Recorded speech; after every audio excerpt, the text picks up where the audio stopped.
Ողջույն բոլորին, այսօր փետրվարի 4-ն է, օրը չորեքշաբթի եւ US Armedian սկսում է աշխատանքը։ Ես Հարություն Մինասյանն եմ եւ այս ժամի համար առանձնացրել ենք մինչեւ այս տեղի ունեցած կարևոր իրադարձությունները։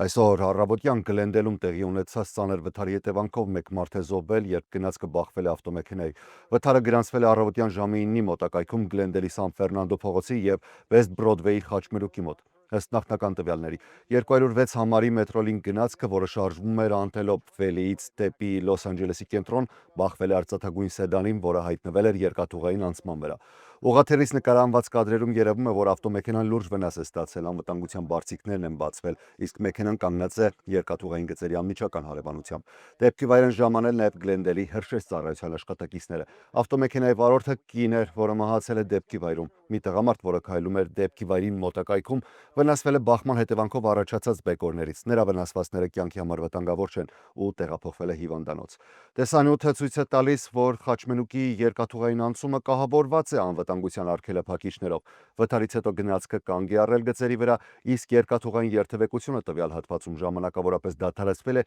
երկու ուղղություններով։ Դեպքի բոլոր հանգամանքները պարզելու ուղղությամբ ընթանում է քննություն։ Կալիֆորնիայի նահանգապետ Քևին Նյուսոմը ներկայացրել է $200 միլիոն արժողությամբ նոր ծրագիր, որի շրջանակում կալիֆորնիացիները կարող են ստանալ անմիջական զեղչեր էլեկտրական ավտոմեքենաների գնման պահին։ Ծրագիրը նախատեսում է, որ ավտոարտադրողները պետք է համարժեք ֆինանսավորում ապահովեն նահանգի տրամադրած խթաններին։ Ծրագիրը դեռևս պետք է հաստատվի նահանգային օրենսդիր մարմնի կողմից, սակայն այն առաջին անգամ հստակ ներկայացնում է, թե ինչպես է նահանգապետը նախատեսում ստեղծել Կալիֆորնիայում հատուկ զեղչային համակարգ էլեկտրական ավտոմեքենաների շուկայի համար։ Այն դանդաղել էր այն բանից հետո, երբ նախագահ Դոնալդ Թրամփի վարչակազմը նախորդ տարի չեղարկեց դաշնային խթանիչ ծրագրերը։ Նախատեսվում է, որ զեղչերը կտրամադրվեն անմիջապես վաճառքի պահին, նվազեցնելով գնման սկզբնական արժեքը, այլ ոչ թե հետվճարային համակարգով։ Զեղչերի հստակ չափերը դեռևս չեն որոշվել ու կքննարկվեն գարնանը նախատեսված հանրային աշխատաժողովի ընթացքում։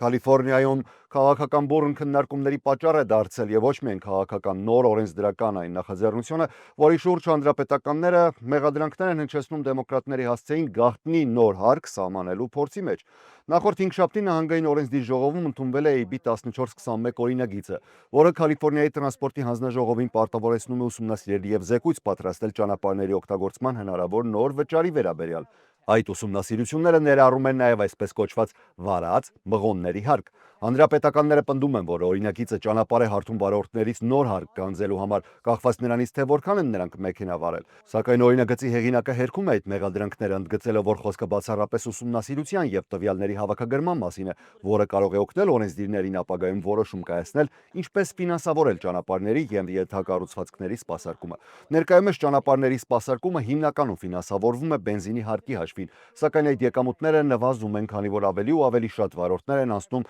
հենց էլեկտրական ավտոմեքենաների։ Օրինագծի հեղինակի խոսքով վարած մղոնների վրա հիմնված հարկը տեսականորեն կարող է փոխարինել բենզինի հարկին, սակայն որևէ վերջնական որոշում չի կայացվի, մինչև ուսումնասիրությունը չավարտվի եւ զեկույցը չներկայացվի օրենսդիր մարմնին հաջորդ տարի։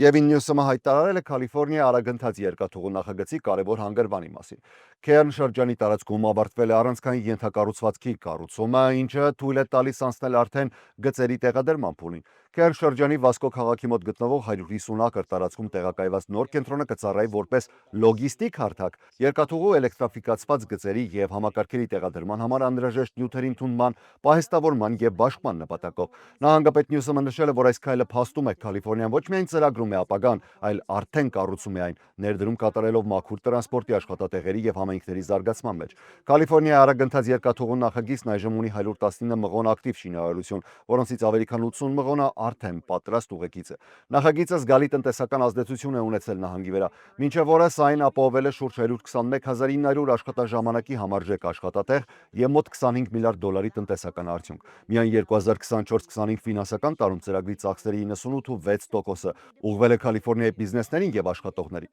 Նախագծի առաջին գործառնական հատվածի շինարարությունը նախատեսվում է ավարտել 2032 թվականին, իսկ Բեքերսֆիլդից մինչև Մերսեդ ձգվող ամբողջ 171 մղոն հատվածը ըստ ծրագրի կավարտվի մինչև 2045 թվականի։ Կոնգրեսում ընդունվել է դրույթ, ըստ որի նախագիծը այլևս իրավասու չի լինի ապագա դաշտային դրամաշնորհների համար, իսկ նախկինում հատկացված շուրջ 928 միլիոն դոլարը հետ է կանչվել։ Սակայն Կալիֆոռնիան ապահովել է տարեկան մոտ 1 միլիարդ դոլարի ֆինանսավորում մինչև 2045 թվականը եւ նախագիծը ավելի ու ավելի է ապավինում նահանգային միջոցներին ու մասնավոր ներդրողներին, այդ թվում միջազգային ընկերությունների մասնակցությամբ։ Կարևոր թեմայի մասին կցանկանայի խոսել Ռուսաստանի եւ Միացյալ Նահանգների միջև միջուկային սպառազինությունների վերահսկման վերջին գործող պայմանագիրը մյուս տարտը ավարտվում է փետրվարի 5-ին։ Ռուսաստանի Դաշնության նախագահ Վլադիմիր Պուտինը առաջարկել է կողմերին եւս 1 տարի պահպանել գործող մարտագլխիկների սահմանաչափերը, ժամանակ շահելու հետագա կարգավորման շուրջ բանակցություններ սկսելու նպատակով։ Կրեմլի խոսնակ Դմիտրի Պեսկովը հայտարարել է, որ ժամանակը սպառվում է եւ պայմանագրի ժամկետի ավարտից հետո Ռուսաստանն ու Միացյալ Նահանգներն առաջին անգամ կարող են մնալ առանց որևէ հիմնարար փաստաթղթի, որը սահմանափակում եւ վերահսկում են նրանց միջուկային զինանոցները։ Մոսկվայի գնահատմամբ սա լուրջ վտանգ է գլոբալ ռազմավարական անվտանգության համար։ Միացյալ Նահանգների նախագահ Դոնալդ Թրամփը դեռևս պաշտոնապես չի արձագանքել Պուտինի առաջարկին։ Ավելի վաղ նա նշել էր, որ եթե պայմանագիրն ավարտվի, ապա այն պետք է փոխարինվի ավելի լավ համաձայնագրով։ New START պայմանագիրը ստորագրվել է 2010 թվականին Միացյալ Նահանգների նախագահ Բարակ Օբամայի եւ Ռուսաստանի այն ժամանակվա նախագահ Դմիտրի Մեդվեդևի կողմից։ Այն սահմանափակում է ռազմավարական միջուկային սպառազինությունները յուրաքանչյուր կողմի համար սահմանելով մինչև 1550 տեղակայված միջուկային մարտագլխիկ եւ մինչև 700 տեղակայված հրթիռային համակարգ ու ռազմավարական ռմբակոծիչ։ Պայմանագիրը կարող էր երկարաձգվել միայն մեկ անգամ եւ այդ հնարավորությունն արդեն օգտագործվել է 2021 թվականին Ջո Բայդենի նախագահության օրոք։ Միջուկային վերահսկման կողմնակիցները զգուշացնում են ռիսկերի աճի մասին, հատկապես Ուկրաինայի եւ Մերձավոր Արևելքի պատերազմներով պայմանավորված միջազգային լարվածության ֆոնին։ Միացյալ Նահանգների համար լրացուցիչ մտահոգություն է Չինաստանի արագաճող միջուկային զինանոցը, որը ըստ Պենտագոնի մինչև 2030 թվականը կարող է գերազանցել 1000 մարտագլխիկը։ Մինչդեռ Ռուսաստանը պնդում է, որ ապագա բանակցությունները պետք է ներառեն նաև ՆԱՏՕ-ի անդամ Մեծ Բրիտանիայի եւ Ֆրանսիայի միջուկային ուժերը, ինչը այդ երկրները կտրականապես մերժում են։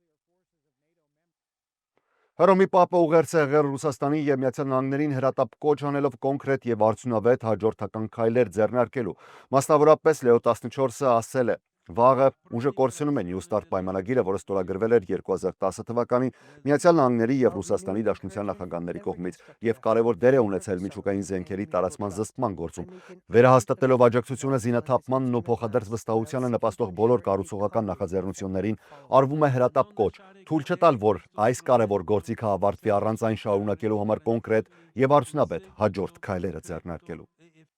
Միացյալ Նահանգների նախագահ Դոնալդ Թրամփը այսօր հեռախոսազրույց է ունեցել Չինաստանի նախագահ Սի Ցինպինի հետ, որի ընթացքում քննարկվել Իրանի շուրջ լարված իրավիճակը, ինչպես նաև ԱՄՆ-Չինաստան հարաբերություններին առնչվող մի շարք առանցքային հարցեր։ Թրամփի խոսքով զրույցը եղել է լայնածավալ եւ ընդգրկել է նաև առևտրային հարաբերությունները, Թայվանի հարցը, ինչպես նաև իր նախատեսվող այցը Պեկին ապրիլ ամսին։ Նույն օրը նախագահ Սի Ցինպինը հեռախոսազրույց է ունեցել նաև Ռուսաստանի նախագահ Վլադիմիր Պուտինի հետ։ Հստակ չի նշվում, թե արդյոք խոսվել է միջուկային սպառազինությունների սահմանափակման համաձայնագրի մասին, բայց դիվանագիտական տարբեր աղբյուրներ պնդում են, որ զանգերի բուն թեման հենց դա է եղել։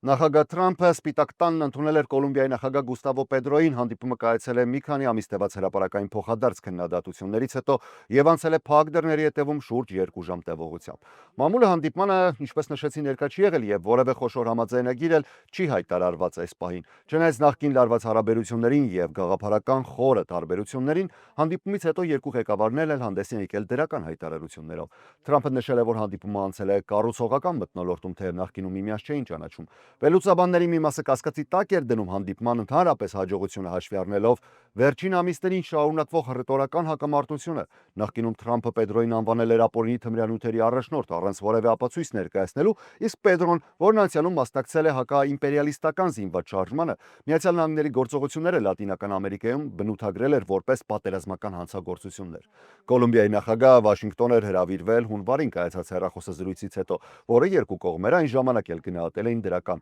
որպես հարաբերությունների հնարավոր հալեցման հնարավորություն։ Հանդիպումից հետո Պետրոն հայտարարել է, որ այն հիմնված է եղել ընդհանուր արժեքների վրա, մասնավորապես ազատության գաղափարի շուրջ։ Թրամփը լրագրողների հետ զրույցում նշել է, որ քննարկվել է նաև պատժամիջոցների թեման, սակայն չի ներկայացրել մանրամասներ։ Պետրոն ներկայումս գտնվում է ԱՄՆ պատժամիջոցների ներքո թմրանյութերի ապօրինի առևտրի հետ ենթադրյալ, սակայն դեռևս չապացուցված կապերի պատճառով, ինչը նա կտրականապես դեռևս հերքում է։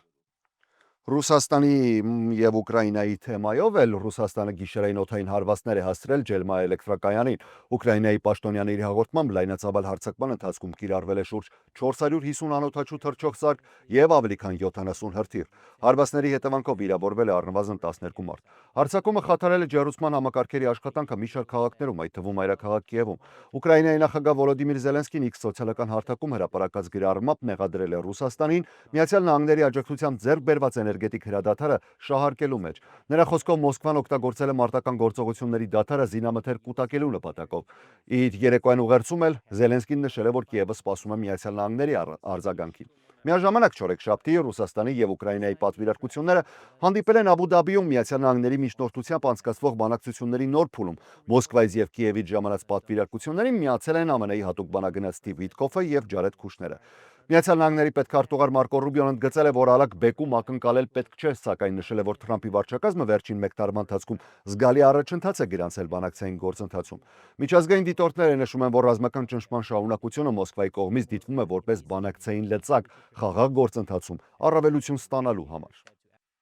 Միացյալ Նահանգների սահմանային հարցերով պատասխանատու Թոմ Հոմանը, այսպես կոչված կամ Բորդեր ցարը, հայտարարել է, որ Մինեսոտա նահանգում իրականացվող դաշնային ներգաղթային հատուկ գործողությունների շրջանակում արձանագրվել է աննախադեպ համագործակցություն նահանգային եւ տեղական իրավապահ մարմինների հետ։ Մամուլի ասուլիսի ընթացքում Հոմանը նշել է, որ նախագահ Դոնալդ Թրամփի հանձնառությամբ իրականացվող գործողությունների նպատակն է բարձրացնել հանրային անվտանգությունը, ապօրինի ներգաղթյալների, հատկապես ծանր հանցագործություններ կատարած անձանց հնարավորինս արագ եւ համակարգված կալանավորելու միջոցով։ Սահմանային հարցերով պատասխանատուն հայտնել է, որ այս համագործակցության արդյունքում Մինեսոտայից փուլ առ փուլ դուրս կբերվի շուրջ 700 դաշնային իրավապահ աշխատակից, ինչի արդյունքում ընդհանուր ներկայությունը կնվազի մոտ 2000-ի։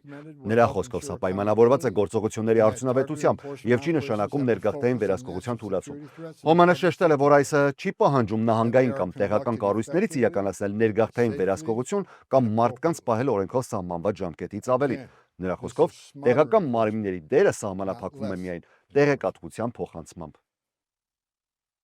Վաշինգտոնում կայացել է բարձր մակարդակի նախարարական հանդիպում նվիրված հազվագյուտ հանքանյութերի մատակարարման գլոբալ շղթաների անվտանգությանը եւ դիվերսիֆիկացմանը։ Միջոցառումը կազմակերպվել է ԱՄՆ վարչակազմի կողմից եւ դիտարկվում է որպես նախագահ Դոնալդ Թրամփի վարչակազմի տնտեսական եւ ազգային անվտանգության առաջնահերթություններից մեկը։ Փոխնախագահ Ջեյ Դի Վենսը ընդգծել է, որ համաշխարհային տնտեսությունը անկախ թվայնացումից եւ տեխնոլոգիական առաջընթացից շարունակում է հիմնվել իրական նյութերի վրա, որոնց թվում առանցքային դեր ունեն նավթը եւ հատկապես հանքանյութերը։ Նրա խոսքով ներկայիս գլոբալ շուկան խիստ խոցելի է, չափազանց կենտրոնացված եւ անկանխատեսելի, ինչը վտանգում է թե արդյունաբերական զարգացումը, թե ազգային անվտանգությունը։ Փոխնախագահ Վենսը հայտարարել է, որ Միացյալ Նահանգներն առաջարկում է ստեղծել հազվագյուտ հանքանյութերի արտոնյալ առևտրային գոտի դաշնակից եւ գործընկեր երկրների մասնակցությամբ։ Պետքարտուղար Մարկո Ռուբիոն էլ նշել է, որ տնտեսական անվտանգությունը հավասարազոր է ազգային անվտանգությանը։ Նա հիշեցրել է, որ նախագահ Թրամփը պաշտոնավարման առաջին իսկ օրերից սկսել է արագացնել հանքարդյունաբերության թույլատվությունների տրամադրումը, խթանել ներքին արդյունահանումը եւ ամրապնդել միջազգային գործընկերությունները։